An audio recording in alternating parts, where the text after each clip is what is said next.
సాయిరాం. ఇది ఉదయం జరిగిన సంఘటన. తర్వాత సూర్యుడు నడినెత్తి మీదకి వచ్చినప్పుడు మధ్యాహ్న సమయంలో మరొకసారి అపూర్వ విఠల దర్శన భాగ్యం కలిగింది.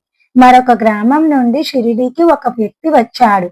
పండరిపురి విఠలుని చిత్రాలను కొన్నింటిని తెచ్చాడతను. వాటిని అమ్ముదామని అతని ఆశయం.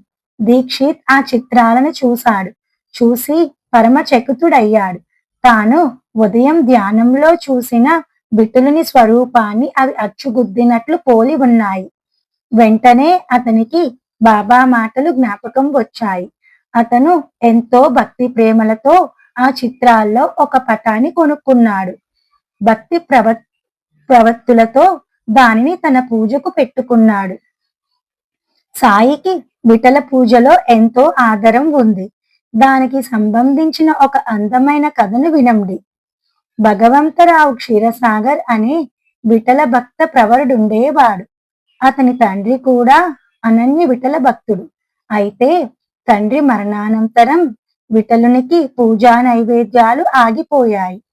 ప్రతి సంవత్సరం పండరిపుర యాత్ర చేయటాన్ని కూడా ఆ కుటుంబం వారు పూర్తిగా మరచిపోయారు. భగవంతరావు షిరిడీ వచ్చినప్పుడు బాబా అతని తండ్రిని జ్ఞాపకం చేసుకున్నాడు. ఇతని తండ్రి నాకు మంచి మిత్రుడు. ఇతను అతని కుమారుడు.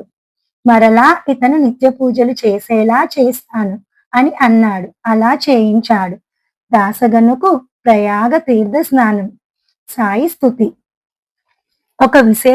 ఒక పర్వ విశేష సందర్భంలో దాసగను తీర్థ స్నానం కోసం ప్రయాగ వెళ్ళదలిచాడు. అప్పుడు బాబా ఆ తీర్థ స్నానం కోసం అంత దూరం ప్రయాసపడి వెళ్ళనవసరం లేదు. షిరిడియే ప్రయాగ. ఈ విశ్వాసాన్ని దృఢంగా కలిగి ఉండు అన్నాడు.